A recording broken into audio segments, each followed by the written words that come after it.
Cheat Code. Hey everyone, welcome to Pickleball Cheat Code, the show for competitive pickleball players who want to level up their game. We focus on advanced strategies for experienced players, stuff only the pros really know. I'm a 5'5" player and a coach, and I'm here with my co-host, Tanner Tomasi. What's up, everyone? Tanner is a 6-0 rated player and an APP gold medalist. Today we're breaking down important shots that you don't necessarily think about enough that you need to learn and master in order to level up your game. At the end of the episode, we'll be making an exciting announcement about an upcoming trip that Tanner and I have. And if we've done anything to improve your game, share the show with your pickleball community. Tanner, the game, pickleball. It's moving, it's developing, and it's changing rapidly on a daily basis. We all know that. It's growing in different areas, different countries, different styles are emerging left and right. But it's always good to physically or theoretically take a step back and making sure that people are dialing in and focusing on important shots that they need to lock in on in order to level up their game, that pros are doing and top level players that are doing in their area that they really, really, really need to dial in and drill and take advantage of. So I wanted to go over a list of 6 must-learn shots in order to take that next step forward in your game wherever you're at. I think this is important for every single level to have this as your focus in order to improve in your game. So before we even get into that, what's the number one thing that you're working on in your game right now? I mean, we're all working on something. What are you focusing on right now? I think for me, I'm trying to focus on when's the right time to speed up and whatnot and just be more aggressive in general. I feel like I play more of a passive role, but I'm trying to switch that to more of an aggressive role. So I think being able to speed up at the right times or dink at the right times. I think I often get caught in limbo of speeding up at the wrong times or prematurely speeding up as opposed to just kind of dinking it out and waiting for the right opportunity. And when you say speed up, I was talking about this at the end of our last episode that we did was out of the air versus off the bounce. When you say speed up, do you mean both when you're trying to be a little more aggressive, or do you think mainly out of the air? Like what's your goal there? I think both. It's always better to just go out of the air because it's much safer. But I think I'm trying to really learn like the right time for both. I think it's a fine line, but if you can figure it out, I think it makes you really dangerous. Here's my question then for you, and I don't know the answer. Obviously, is what would you say what percentage should be out of the air and what percentage should be off the bounce in a given match if you had to just put a number to it? I know it's completely arbitrary based on the balls you're getting and who you're playing, but at your level, what do you think that number range should look like? I'm thinking you go first. I have some ideas, but you go first. I would say like 80-20, like 8 out of the air, 2 off the bounce, even 90-10. Yeah. Okay. I was going to say 70-30, but I think I like that better. No, you might be right. Yeah. No. Tan. This is no. I'm not right. This is what I'm saying. And I feel like it's so different too. The lower level it is, it's almost like it's flipped. I'm seeing like 80% of 4.0 speed off the bounce. But the thing is, it works because people's counters aren't necessarily as good as that at that level. So I'm not saying to not speed up off the bounce at that level. Like take advantage of the players you're playing with, but when people's counters get better, it's got to be a little snappier because when you're taking those balls out of the air, it's so much harder to react in time. Whereas when you're trying to counter off the bounce, it's really easy to get set, load my paddle angle exactly where I want it to be, predict where that ball is going to come, and boom, I'm able to put that away 9 times out of 10. But if somebody surprises me out of the air, it's so much harder to counter a ball. So I agree. Yeah. Okay. First thing I had on the list, defending the lob. Ooh. And this is what I suck at so much, and this is what I need help with, especially because of my stupid Western grip. It's really hard to like time and counter that overhead where I'm able to like cup around the ball. Right. But I always feel like I'm late to it, and I always want to just chase it down and try to hit like a De La Rosa drive and make it spin like crazy. But what are some things that you do to help ensure that you're defending the lob properly? And like, what are some things that you're looking for? I think the key to defending the lob is if you can hit it hard, great. But more importantly, you really want to be able to get it down. So even if you have to like sky hook it to get it down toward your opponent's feet, that I feel like that's what I do most of the time since I don't hit too hard of an overhead. So kind of that sky lob. But mainly I think it's just all in like kind of like the footwork. Like make sure that you're like going sideways, kind of like shuffle stepping backwards, and you're not just like backpedaling. It's kind of hard backpedaling because you often get caught like on your heels. But if you can sidestep, you can cover the court in like 2 or 3 steps and kind of be able to get that ball down. If you know you're going against a lob happy player or team, like for instance, if I play like Callan Dawson, they call him the lob doctor. Okay. Whenever I play him, I know his main form of offense is the lob. So I hope he doesn't listen to this, but I stay. I like to stay off the line because I know if I get like his lob is so good, but if I stay off the line, like I can kind of handle it. So if somebody lobs you a lot, just don't play on the line. Play like a foot behind it. Yeah, and that's, I mean, flipping the conversation there. That's what's so effective about being a lobber is that you're going to keep people off the line because that's the way to counter it. So it forces you to play a different game that you don't necessarily want to. And then when you're playing off the line, if a pop-up comes, you're not necessarily going to be as ready to close on it, apply pressure. So that's a good point of why lobbing is so effective. Let's say it's something that you can't time your overhead with and you chase it down and it bounces. How often are you going to be hitting a drop or are you going to drive from there? I think I drop it pretty much every time. See, that's what I need. I need to start doing that more. I get so like I get a golden ticket every time I see that bounce because it's so fun hitting that ball where I can just get so much topspin on it when my body's torquing and I'm like turning around and it's so fun. But it's such a 3-0 mindset to do that because it's like even if it's lower percentage, it's not worth it. It's not worth the percentages. I need to be able to plant my foot and drop. And what's your footwork going into that? It's like get your whole body behind the ball, your foot. Like, how are you focusing on that mentally when you chase that down to set and hit it? For the drop? For the drop.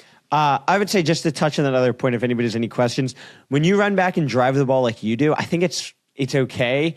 The issue is it normally gets your partner in trouble. If your partner... That's what I'm saying. Yeah. I screw over my partner when I do it. If you're like, if I get lobbed and I'm playing with you and me and you are on a team and like somebody lobs you and you're going back, like I would just try to get back in as far as possible because I know you're going to do that and just cover my line. And then you know that you know where you're driving it. So then you cover the middle and your side. But I would just focus on covering my one spot. Oftentimes you probably drive it. Your partner tries to cover the middle. They pop it up or miss it. But yeah, as for the footwork, I don't know why. I feel like not many people, at least when I watch online, like I feel like so many people handle the lob well. I really think you just run back and you kind of just like, you're almost like loft it up without even looking. And it's like kind of easy to go in. I don't really know so how to. It just happens. It just happens. Like obviously you want to get your body around it if possible, but I think it's really important that you don't rush it with your wrist. Like you cup it with your shoulder and kind of just like scoop it over. I always aim to the middle and like I kind of just throw it up and I feel like it goes in more often. Just throw it up. Okay, that's the tip for this. That's the cheat code is just do it and it'll work. Well, the mistake I'll make, and I know right after I do it, and I don't fix it enough because I'm so used to just running through it, is that I'll run through it, and I'm not fully slowing down, letting the ball drop. I'll hit it, and then like my left foot after I plant on my right is like still moving back and my body's opening up. But like when you watch Ben do it, he looks like he's reading a novel, as I always say. Like he's so relaxed, he just hits it, he waits. He drifts his body, and then his foot is locked in when he's doing it. So I think it just comes down to locking that foot and then carrying it through. Yeah, I think be in control of your body. Don't just run back there and do it. Like be real, like controlled with the body, and then I think it's not too difficult if you're controlled. If you're just like running around aimless, I don't think it's going to end up too good. Unless you're you, I mean, just do it. It's that easy, I guess. So yeah. Okay. The next one. And like I said, I even preface this, that these are shots that you need to have, but it's funny, the first two are ones that I don't really have, is a proper forehand roll. And not a traditional, like you take a yellow zone ball and you're just like kind of flicking it up with your wrist and rolling it over. I'm talking about the pros that do it, that are able to hit it really flat. We touched on this a little bit last episode. It's the shot where your arm, Ben Johns does it the best. Your arm is fully extended and you're just rotating your torso through it and you're letting your paddle face just kind of smack the ball with a full reach and you're timing it where your arm is just rotating through the ball. You take that yellow zone, that green zone ball, and you're just putting that pressure behind it versus just trying to roll it and flick it. Do you know what I mean? Do you see the shot I'm talking about? Yeah, I know exactly what you mean. So are you hitting that ball? I realized like after watching a couple pro matches again, I mean, I've watched a million of them. I was like, why the hell aren't I doing that? He even did a tip video on it too. And it kind of clicked because because that ball, when you're able to hit that correctly, it's so consistent. You're hitting that exact same angle every time. And when you're playing those players that do it properly, transitioning into the kitchen is so hard. They're able to keep you back so well because they're able to just like take a yellow zone ball and just hit it flat as shit right at your feet because they're rotating that arm and their torso in like one fluid motion, and then their forehand just comes through the ball. It's so hard to do, but I don't know. I mean, is that something you're working with at all? Yeah, I know the shot. I think it's good. I think it just like you said, I think it just comes down to practice, and I think the whole thing is like using your kinetic chain. Like if you're doing it, your arm might be going, but your hips are a second behind, and then it throws off the whole thing. You know what I mean? Yeah, it's like that whole upper body twist. The feet are locked, but everything in your upper body is creating that kinetic chain. Would you consider that a forehand roll? Am I saying that right? Is that still a forehand roll, or is that different? I don't know. I feel like I'm trying to think. I feel like that needs a name. I think Ben calls it a forehand sweeping volley. That's what it is, a sweeping volley. Thank you. I think that's what he calls it. So ignore what I said. When I said number 2 forehand roll, I meant the sweep volley. Thank you for the correction. That's 100% what I meant. Yeah. It's not easy. I don't even know if I don't really do it. I need to start doing it. I struggle with the kinetic chain. About when we were talking about that last episode, when we were saying how top pros are able to keep people back so well and it's really hard to transition on them, I think it's because they're able to sweep volley so well. Yeah. They get that full extension and they're able to hit flat. That's the difference of that sweep volley. Otherwise, you're forced to like wrist it and try to generate topspin to get it over the net. When you time this properly, you don't have to do that. You're able to come flat through the ball and let it go straight down their feet like a laser beam. And it's so much harder to transition in when somebody hit that sweep. It's tough. Yeah, I need to drill that and see how easy or hard that is to implement. But I wanted to note that because it's so interesting to me that I haven't even been trying it. I don't see people teach it often at all either. No, yeah, I think it's pretty advanced for sure. Yeah. Okay. Number 3 is the two-way backhand dink at the kitchen. And talked about this a million times because it's so important. But I want to bring it up again because I've been on the biggest soul-searching journey of my backhand dink, my two-way. I've been, since I was traveling all last year, I drilled like twice the whole entire time. Now I'm drilling every single day, and I've been just dialing in, grinding my backhand two-way. I've been trying the James Gnatowicz forehand, the backhand technique, like the Ryan Fu, the one that you kind of do too, where it's like the full upward motion. I tried that for weeks. I didn't love it. I just felt like I was disconnected. I don't know why. I'm getting around the ball. Like I can hit it well and it's easy to go cross court with it, but I found that it was really hard to go middle with it because it's such a short range of the court that you're working with in order to go low to high and brush up on the ball and have that drift over perfectly into the middle of the court. That's how it was for me at least. So, I mean, my whole point is this: find what works best for you for all these types of shots. And I'm so glad I was patient through this journey because I've been finding what works way better for me. Instead of being parallel with it and trying to get on the side of the ball when I'm hitting that backhand dink and, you know, I'm turned sideways, right? Because that's how they're hitting that shot. They're kind of turned sideways and their shoulders pointing and their feet are pointing in a direct line to where that ball's going. Instead, I found what works for me is getting my body completely behind the ball. And I keep my backhand out in front of me.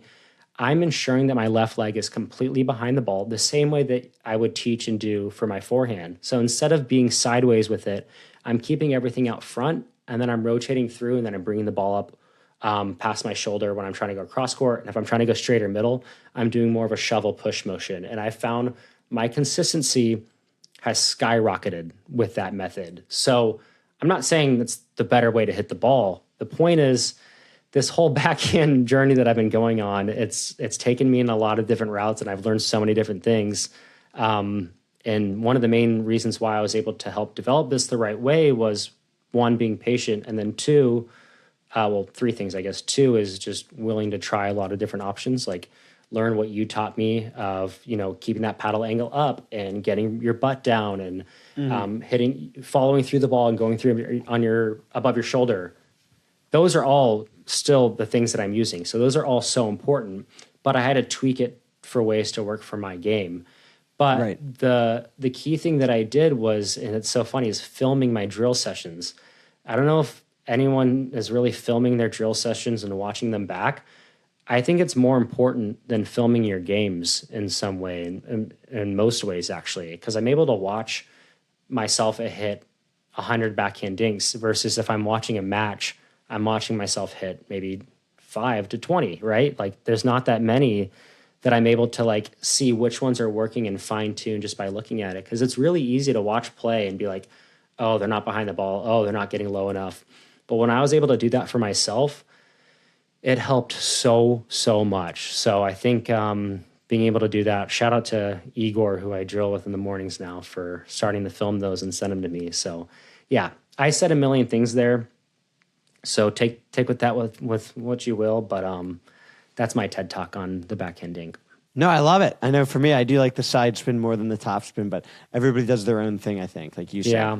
I'm still coming around the side a little bit. Like I think getting the side of the ball is important, but I don't know why. I think just getting more behind it is the way that worked for me. So yeah, whatever works best for you, but as long as you're consistent, you're shaping the ball well, you're getting your ass down towards the ground as much as you can, there's going to be certain things that no matter which method that you do, there's going to be similarities in like core pieces and fundamentals that you need to follow.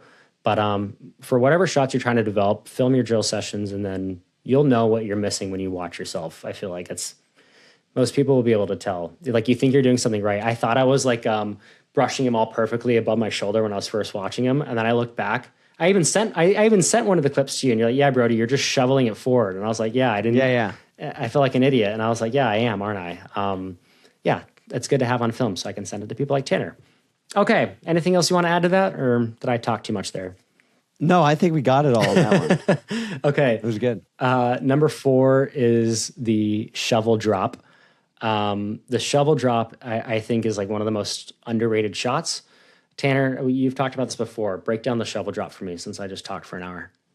No, that was good. That was valuable stuff. I think with the shovel drop or the push drop, it's just important that you really get under the ball with your body and you use your shoulder. You don't use your wrist at all. And you just go aim toward the middle of the court, and you can almost like run through it in a sense to follow it in. The whole idea is almost to like skip the reset. Like you kind of drop it, the ball slowly traveling through the air. You can follow it up and then kind of get to that kitchen line right when it's bouncing. Yeah. What's so key about it too is that when you're hitting that style of a drop, when you're doing that shovel bunt in front of your body, it forces you to be ultra compact. Less is more, as I always say. So you're not trying to do this huge like slice action. You're not trying to hit through the ball. If you keep everything out in front of you and you're just pushing forward, it's really easy on the backhand side, easy on the forehand side too. It's one of the easiest ways to transition to the kitchen. Just baby bunting it forward and just doing a little bit of motion and getting your body behind the ball. It's easy to rinse and repeat that shot. So yeah, highly recommend doing that for a lot of your drops, if not most of them. Yeah, you want to do it on like a more of a passive ball rather than like an aggressive ball. Exactly. Yeah. If you get anything that's a little bit shallow or like not a good return and you don't want to drive it, like just punt it forward and then you're in there. It's really easy to get in. Cool. Number 5, shots that you need to be working on at any level. I think if you're a 2.5, I think if you're a 6.0 is ernieing and ATPing. I know it can be daunting and not a lot of people are trying to hit them at a lower level, and you'll see top pros do it, but you don't even need to be that fancy with it. I think an effective ernie, you could walk around the kitchen and just take a couple shuffle steps, plant, and then hit it. It doesn't need to be some perfect stretched out top pro like lunge shot that you're hitting it and timing it perfectly. As long as you're showing people that you can go there and apply that pressure, I think people just get too afraid to do it and look stupid. I think people just need to get in the motion of trying it more, getting around the kitchen and just planting those feet and showing that you're there. 1 in every 10 times it might work, but regardless, you're going to scare people. You're going to apply that pressure and you're going to make it the kitchen feel a lot tighter for people, and you're going to close off those angles. So super, super important. And then the other thing was ATPs, of course. So making sure that you're looking for those as much as possible, because otherwise people can just dink wide on you all day long. So always looking for that and getting the proper footwork. We talked about this before, but if you could break down the most quintessential footwork on the forehand and backhand side for ATPs, that would be lovely, Tanner. I think when you do an ATP on your, let's say your forehand's in the middle, So let's say you're a righty playing the left side of the court. You want to use your inside foot. So you'd use your right foot to kind of like jump across your body. Inside foot should be like the launch point. You don't want to launch off your outside foot. So wait, to hit an ernie or ATP? Well, we can go over both. Let's dive in. I mean, I think we didn't even touch about the footwork for the ernie, except for the casual way of doing it. But we can start with ATP and then go to ernie. Okay, yeah. Okay, for ATP, if you're playing the left side of the court, whatever, you want to use your inside foot to cross step. Same thing as the ernie. Inside foot, cross step, and that allows you, since you're hitting with the backhand, you can kind of curl it with your shoulder and your hips. It allows you to like curl the ball in kind of like a banana ball like that. Where if you're on the other side, if you're a righty playing the right side of the court, you actually don't want to cross your feet. You want to try to get your outside leg, so it'd be the opposite, outside leg as far around the ball as possible, like out of bounds, to try to keep the ball like in your hips, if possible, in between your hips. And then you can kind of like hook the ball in that way. Same exact thing with the ATPs, or with the ernies, sorry. With the ernies, if you're playing the forehand side, the left side, you want to use your inside foot to jump across. And if you're playing the backhand side, so the right side, you want to kind of lead with your outside leg. So it's opposite on both sides. Well said. It's kind of confusing, but no, I mean, it makes sense. And then also when you're planning that foot for the ATP, let's say I cross step, I'm on the left side and I'm trying to take it around with my backhand. I cross step my right foot over. Do you carry through your weight and kind of like follow through after you hit the ball? Yes. So yeah, that's what I thought. Absolutely. And then your other foot's going to kind of drift open and you're going to follow through your body on it. Right? Yep. Yeah, because some people will like hit it and then they kind of stop, or they'll be too aggressive and they're like fully running through it. So it's about finding that sweet spot where you're planning your right leg, carrying your weight through it, and your weight's coming from the shot, right? It's not just coming from like your body just moving forward to try to get there in time. It's your backhand that's flowing through. That your backhand's going to be what's carrying you through that ball and carrying your momentum casually around that without losing any sort of control. Totally. Okay. The last shot that is the most important to really level up your game is just ensuring that you are taking dinks out of the air as much as possible. So always ensuring that you're looking to shrink that kitchen, lean in as much as possible. And that comes with good court awareness too. So it's really easy to create those 2-on-1 situations when you're taking everything out of the air. Tanner and I are the same team, and we want to corner somebody on his side and make some pressure going that way, where I'm dinking out to the right, Tanner's dinking straight on. They're going to feel so much more pressure if we're constantly leaning in and looking for those shots. And the number one error that I see is people are trying to add wrist, do too much. It's literally just let the paddle do the work. Most people are hitting these balls too high and making mistakes that way. Like just miss short, like miss it in the net and work backwards that way. The paddle is going to do so much of the work for you. It all comes down to creating a really low base, getting that butt down. And then as soon as you notice it's a little bit too high, you'll have time to take that step back, move on to phase 2, and then dink forward. So, phase 1 out of the air, that's where you're going to be searching for those pop-ups and creating that pressure. And then, trying to take anything out of the air. And then phase 2, go back to the dink.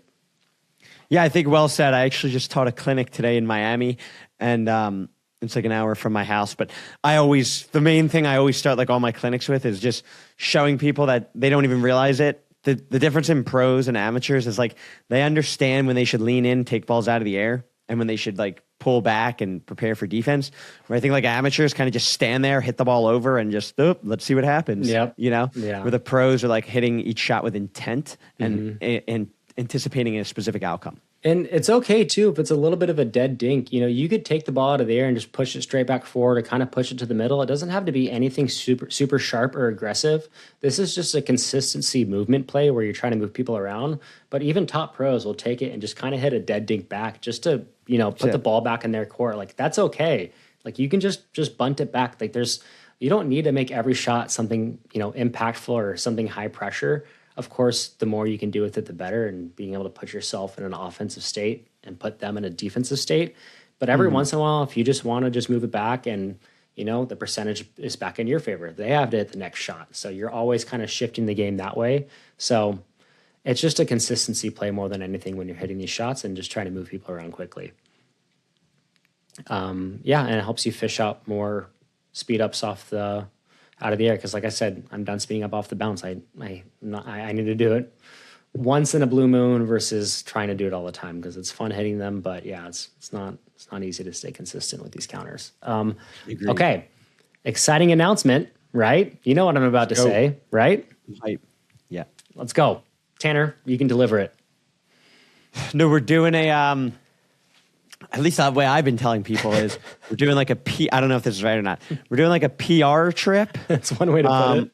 Yeah. In the Carbon team, I'm heading along with them to the Philippines, Malaysia, and Vietnam. You know more specifics. I know we're going over there, and I'm going to be doing stuff with pickleball. I think our flights are booked. I got to double check, but we're going to be in those three countries in the second half of March here coming up. So if you live there, if you have advice on traveling there, whatever it may be, like we would love to see you. We're looking to run some clinics that we're going to be setting up with some of the facilities and distributors there that we're connected with. So it's going to be a fun Carbon team trip.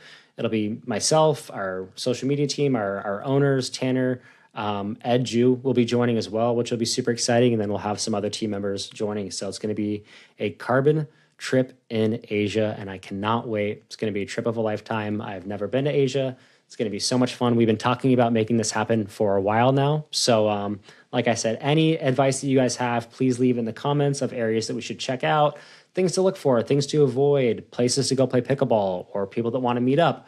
We're going to be, like I said, doing clinics, private lessons, playing for fun, rec play with people. So we're going to be doing it all, and I can't wait. And I think you're going to be doing some surfing beforehand too. You're going to be traveling a lot coming up, right? I'm like not going to be in the state for so much, or the country. I'm leaving tomorrow. I know this is going to air differently, but yeah. I'm leaving in 2 days. I'm going to India to play in the World Pickleball League. That's like a 3-week long thing. And then I'm going to Malaysia to play the APP tournament. And then I'm going to Sri Lanka to do surfing. And then I'm going to Japan to play the APP. Then I would normally come home, but then we were doing this thing in March with Carbon. So I had 2 weeks. So I'm like, I'm not going to come home and fly back 40 hours for 2 weeks. So I'm going to Bali surfing for 2 weeks by myself. But I did get word actually during this podcast that one of the owners of Carbon, Kyle, is going to be joining me. That's what I thought. My second week there. So I'm so excited to spend some time with him and go surfing. And then we're doing the trip in the Vietnam, Philippines. So we're going to be everywhere. I'm going to be not home for 2.5 months. So I need to pack a lot of stuff. I've been recording videos like a madman for the past 2 weeks though. So is your passport good, by the way? You good? Yeah. No, I'm always going. Is your passport good? I'm good to go. I actually found out that mine expires in the summer. I thought I was fine, but it has to be within 6 months of your travels. My mom told me. I was like, wait, what? So I'm in the process of renewing it right now. So hopefully I have no issues. But I was like, yeah, It doesn't expire till July. I'm not going to be there in July. I'm going to be back before. But you can't travel within 6 months of your trip. So I don't know why there's a point of an expiration date if it's going to. There's a 6 month rule, but whatever. I guess it kind of makes sense. So you're not expired while you're out and about. So yeah. Cool. Well, I cannot wait. We'll be updating people more in the next couple weeks here and doing some more videos and promotion for it. But I can't wait. It's gonna be fun. Maybe I'll join you in Bali for surfing too. I'm actually not kidding. You should. I might do that. Hype. All right. Safe travels. And I don't know when we're going to be able to record again. We might have to take a break, but yeah, we'll see. We'll figure it out. We'll do some live episodes over there. That'd be fun. Oh yeah, we could do that. Okay. I'll bring all my equipment. All right. Bye everyone.